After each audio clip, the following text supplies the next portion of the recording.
জয়গুরু। দয়াল শ্রীচরণে আমার প্রণাম। আপনাদের আন্তরিক আনন্দিত জয়গুরু।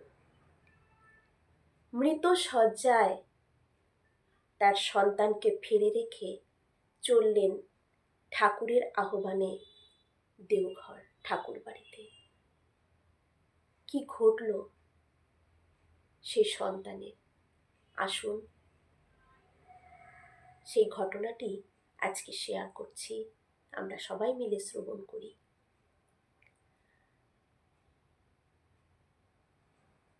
এক ঋত্বিক দাদা,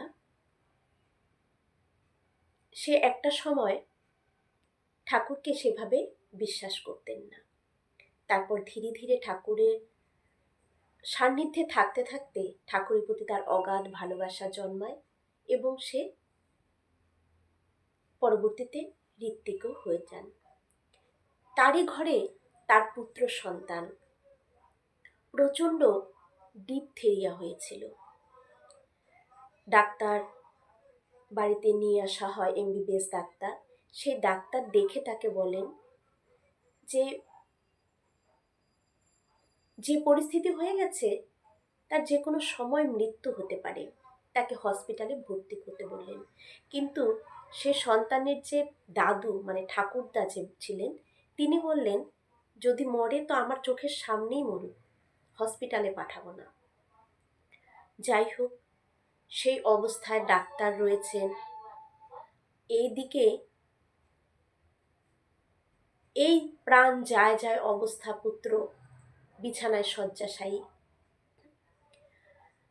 ঠিক সেই মুহূর্তে বেজে উঠল বাড়িতে টেলিফোন। যখন বাড়িতে টেলিফোন বেজে উঠল, হাতে টেলিফোনটি নিয়ে কানে দিতেই সংবাদ এলো এক্ষুনি ঠাকুর তাকে আহ্বান করেছেন যে কালকে সকালেই, মানে ওই পুত্রের পিতাকে, যে আপনাকে কালকে সকালেই ঠাকুর দেখতে চাইছেন, যেভাবেই হোক আজকে আপনি বেরিয়ে আসুন, কালকে সকালে সকালের মধ্যে ঠাকুর যেন আপনাকে সকালে কালকে দেখতে পারেন। এই কথা শোনা মাত্রই সেই পিতা সাথে সাথে তার ব্যাগপত্র গুছিয়ে ফেললেন। বাড়ি থেকে যখন বেরিয়ে আসছেন দেওঘর যাত্রায়, তার সহধর্মিণী তার সামনে এসে দুহাত প্রসারিত করে তাকে আটকালেন। বলেন, এ কি করছো তুমি? তোমার পুত্র মৃত্যু শয্যায়, এখন প্রাণ যায় কি না যায়, যখন তখন সে চলে যেতে পারে, ডাক্তার বললেন। আর তুমি এই মৃত্যু শয্যায় ফেলে রেখে সন্তানকে ফেলে রেখে তুমি চলে যাচ্ছ একটি ফোন আসাতেই ঠাকুর বাড়িতে। তখন সেই দাদাটি তার সহধর্মিণীকে বলেছিলেন, আচ্ছা, যখন একটি মেয়ে বিবাহ লগ্নে তার যে কলাতলায় যখন সে বসে, ঠিক সেই মুহূর্তে যদি তার যে বরের সাথে তার বিবাহ হওয়ার কথা, সে সময় যদি, লগ্নের সময় যদি সেই বর না আসে, তাহলে মেয়েটিকে কি বলা হয়? বলে লগ্নভ্রষ্টা, লগ্নভ্রষ্ট হয়ে যায় সেই মেয়ে। বলছে তাহলে ঠিক এমনই আমি যদি এই মুহূর্তে, কারণ সেই দাদা ঠাকুরের ইঙ্গিতটা বুঝতে পেরেছিলেন, তখন তিনি বললেন আমি যদি এই মুহূর্তে এই ঠাকুরের কাছে না যাই, ঠাকুরের এই বার্তা না শুনি, তাহলে এই লগ্নটা আমার জীবনেও হয়তো ভ্রষ্ট হয়ে যাবে, এই লগ্নটা আর আমি হয়তো আর ফিরে পাবো না। এই বলে সেই দাদা বেরিয়ে পড়লেন ঠাকুর বাড়ির উদ্দেশ্যে। ঠাকুর বাড়িতে গিয়ে পৌঁছে পরদিন সকালেই ঠাকুরের সামনে প্রণাম করলেন। প্রণাম করে ঠাকুরের দিকে তাকাতেই ঠাকুর বললেন, আয়ছ, খুব ভালো হয়েছে, তুমি আমাকে একটা গল্প শোনাও তো, দেখুন কি পরিস্থিতি। সেই পিতার সন্তান, পিতা জানতেও পারছে না তার সন্তান আদৌ বেঁচে আছে কি না, কারণ তখন তো আর মোবাইলের যুগ নেই। বেঁচে আছে কিনা সেই পিতা কিছুই জানে না। সেই পিতাকে সেই মুহূর্তে ঠাকুর বলছেন, আমাকে একটা গল্প শোনাও মণি।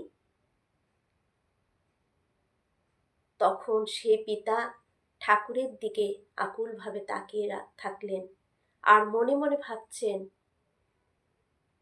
তুমি আমার ভগবান, তুমি আমার দেবতা, তুমি আমার স্রষ্টা। তার মনে ঠাকুরের জন্য যা মন চাইছে তিনি বলছেন, বলে ভালোভাবে ভাবছেন, না ঠাকুর যখন বলেছেন আমি ঠাকুরকে একটা সুন্দর এই মুহূর্তে গল্প শোনাবই। তিনি ভালোভাবে বসলেন, বসে ঠাকুরকে একটি গল্প শোনালেন। যেই গল্পটা শোনানো হয়ে গেল, তখন ঠাকুর গল্পটা শুনে শেষের সাথে সাথে ঠাকুর হাসছেন আর এইভাবে দুলছেন। কথাটা শুনে মানে খুব আনন্দে ঠাকুর দুলছেন আর বলছেন, হাসছেন।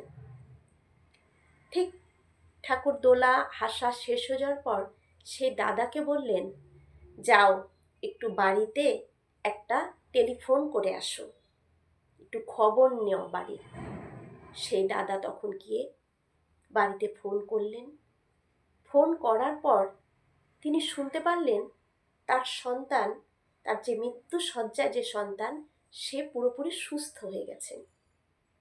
তখন সেই দাদা তার সহধর্মিণীকে জিজ্ঞাসা করলেন, ঠিক কোন সময়টায় ও সুস্থ হয়ে গেছে, ডাক্তার চলে গেছেন ওর কাছ থেকে যে ও সুস্থ এখন, আমাকে ঠিক সময়টা একটু বলো তো। তখন তার সহধর্মিণী যে সময়টার কথা বললেন, যে সময়ে তার সন্তান সুস্থ হয়ে উঠলেন আর কোনো ভয় নেই, বিপদ থেকে উদ্ধার হয়ে গেছে, ঠিক যে সময়টা তার সহধর্মিণী বললেন, আর ওই গল্প শেষে ঠাকুর যখন হাসছিলেন আর আনন্দে দুলছিলেন, ঠিক সেই মুহূর্তটা ছিল সেই মুহূর্ত। ঠাকুর এভাবে আমাদের যে অকাল মৃত্যু থেকে তিনি রক্ষা করেন যদি আমরা গুরুর টানে চলি। এই ঘটনাটা আমি আগেও আরেকবার বলেছি, আরেকবার এখানে আমি প্রসঙ্গত আরেকবার তুলতে চাই। আমার স্বামীর ক্ষেত্রেও একই রকমই হয়েছিল। সে কোমায় চলে গেছিলেন, তার হয়তো সেটাই সময় শেষ ছিল, বাঁচার কোনো আশা ছিল না, ডাক্তার পর্যন্ত ছেড়ে দিয়েছিলেন। ঠিক তার আগেই সে বাইরে থাকতো, কলকাতায় থাকতো, সেখান থেকে সে বাড়ি আসতে চাইলেন। বলছিলেন আমাকে যে বাড়ি আসবো নাকি ঠাকুর বাড়ি যাব। তখন আমি বলেছিলাম, 2 দিনের 3 দিনের ছুটি বাড়ি এসে দরকার নেই, বরঞ্চ তুমি ঠাকুর বাড়ি গিয়ে একটু ঘুরে আসো। ঠাকুর দর্শন করলেন, ওই যে গুরুর কাছে টেনে নিয়ে গেছিল, গুরুর কাছে সে পৌঁছালো, তার জন্য কিন্তু তার ওই অকাল মৃত্যু থেকে আমার স্বামীও রক্ষা পেল। ঠাকুর বাড়িতে দৌড়ে গেল, ঠাকুরের সান্নিধ্যে থাকলো, ওখানে নাম ধ্যান করলো, সৎসঙ্গ করলো, আচার্যদেবের সাথে কাছে বসে সৎসঙ্গ হলো। এবং আচার্যদেব প্রার্থনার পর, একদিন ভোরের সকালে প্রার্থনার পর হঠাৎ করে যখন যাচ্ছিলেন, আমার স্বামীর দিকে মুখ ফিরে তাকিয়ে নাকি বড় বড় করে কিছুক্ষণের জন্য এক দৃষ্টিতে আচার্যদেব তাকিয়েছিলেন।